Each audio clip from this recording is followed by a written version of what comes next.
These three Wall Street knockoffs thought pouring a milkshake over a crippled busboy was the ultimate midday power trip.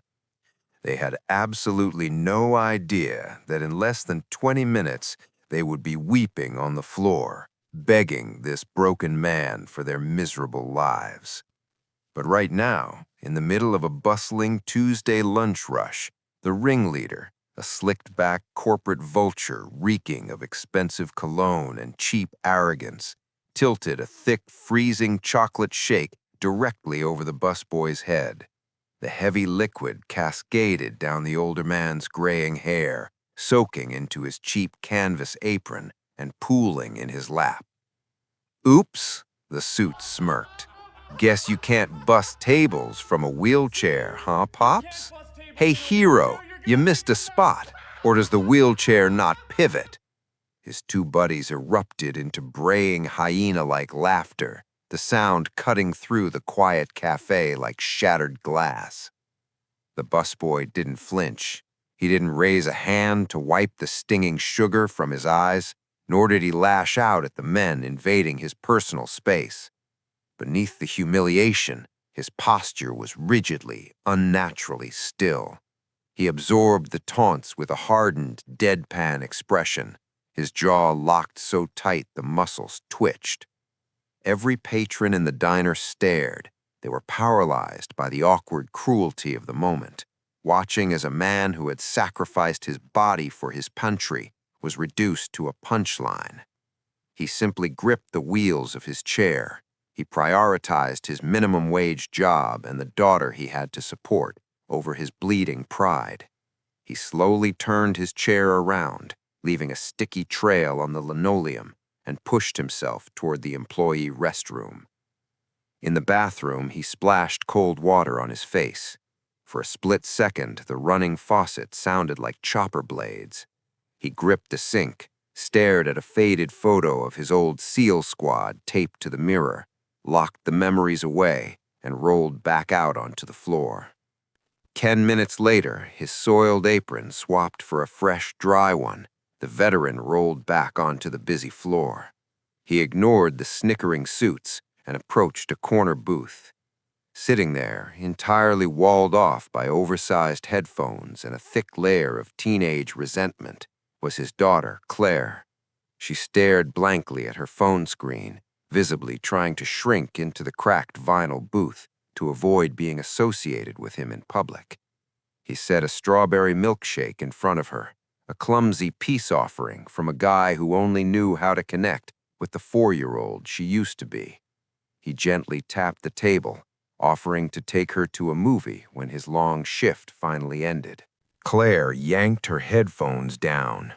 "I don't even know why Mom makes me come here. You're embarrassing to look at."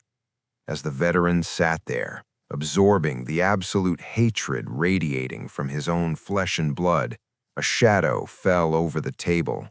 The corporate vulture from earlier strolled by. He intentionally clipped the edge of the table, knocking a full glass of orange juice directly onto the freshly wiped surface. "You missed a spot, cripple," the suit sneered. And still, the sleeping warrior said absolutely nothing. The puddle of orange juice dripped off the edge of the table, splashing onto the worn rubber of the veteran's tires. The corporate vulture didn't walk away. Instead, his expensive silk tie dangled dangerously near the mess he had just intentionally created. The suit leaned in, dropping the fake smile. "I think some of that splashed on my Oxfords. Be a good little public servant and wipe them down, would you? Or do I need to find the manager and explain how the handicapped charity case is ruining my lunch?" Claire gasped, her teenage bravado momentarily fractured in the face of such raw, unprovoked cruelty. She pressed herself flush against the vinyl booth, her eyes darting between the towering businessman and her motionless father.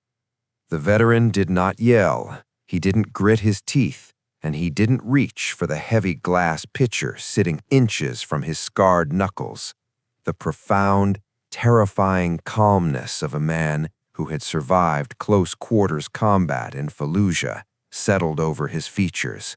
He slowly reached into his canvas apron, pulled out a stark white bar towel, and meticulously began dabbing the spilled juice. When he finally looked up, his eyes were completely dead. They were devoid of fear, anger, or intimidation.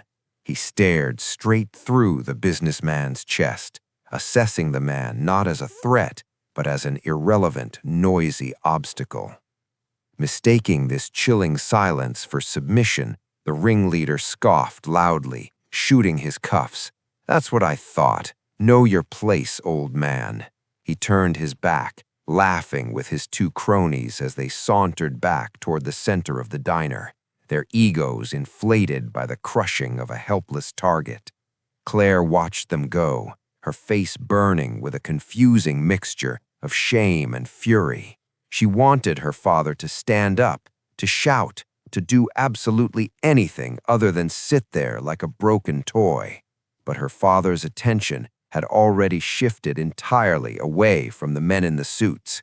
His military instincts, dormant but never dead, were abruptly triggered by a shadow moving erratically beyond the cafe's front window. He didn't make a scene. He simply gripped the wheels of his chair and rolled back an inch to the left, subtly repositioning his own body to shield his daughter from the main entrance. His eyes locked onto a young, dangerously twitchy man in a faded black hoodie pacing outside the heavy glass doors. The kid's right hand was buried deep inside a crumpled brown paper bag. His shoulders hunched, his eyes darted frantically in every direction. The veteran recognized the body language instantly: desperation, adrenaline, and lethal intent. While the rest of the cafe continued chewing their sandwiches and sipping their coffees, completely oblivious to the approaching violence, the busboy's mind transformed into a tactical map. He silently calculated the distance to the register, the blind spots behind the counter, and the exact thickness of the drywall. The front doors violently smashed open. The heavy brass handles slammed against the brick wall with a sickening crack. The kid in the hoodie burst across the threshold, screaming at the top of his lungs, "Registers! Open the damn registers right now or I start dropping people." He aimed the brown paper bag, the unmistakable silhouette of a large frame handgun pressing against the thin paper, sweeping the muzzle wildly across the room. In a fraction of a second, the quiet cafe dissolved into sheer, unadulterated panic.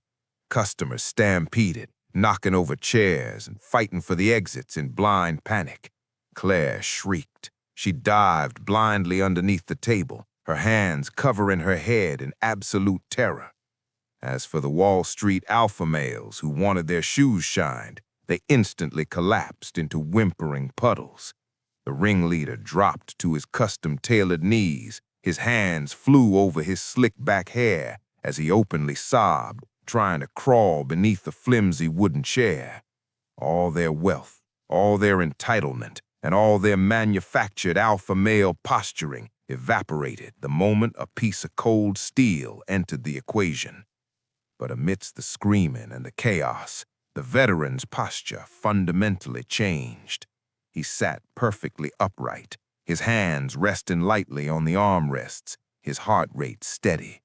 The tired, humiliated father vanished. The Navy SEAL had just clocked in. Sirens wailed in the distance, growing rapidly louder as the adrenaline finally left the veteran's battered body. The invincible soldier faded back into the exhausted father. Claire crawled out from under the table, staring at the man she'd called an embarrassment minutes ago. She didn't say a word. She just grabbed the handles of his wheelchair, her hands shaking, finally proud of her father. The aftermath was swift and unforgiving. The cops arrived 3 minutes later. By then, the viral video was already uploading to every major platform. The asshole Wall Street wolf lost his lucrative job before he even finished explaining the pathetic wet spot on his tailored pants to the responding officers. The high-definition footage of the incident went undeniably viral by nightfall. The asshole Wall Street Wolf was permanently branded across the internet as the whimpering coward who wet himself in front of a disabled combat hero. The twitchy robber swung the bagged muzzle directly at the veteran's chest, screaming for his wallet. The father didn't flinch.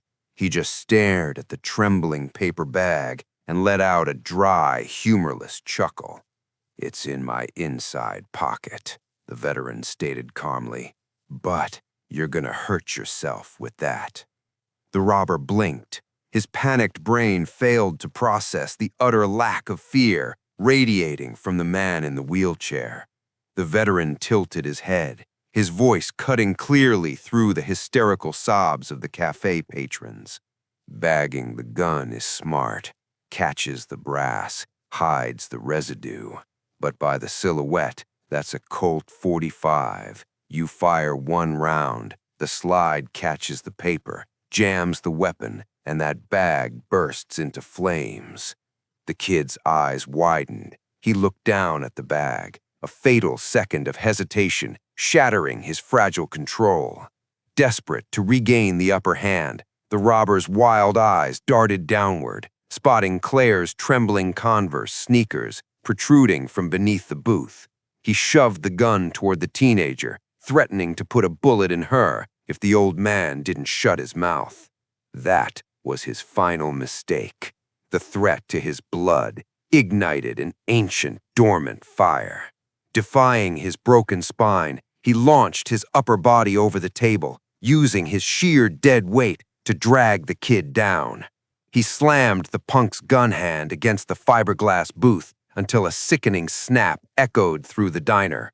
His scarred hands clamped down like steel vices, twisting the weapon free and pinning the thrashing attacker face first to the floor.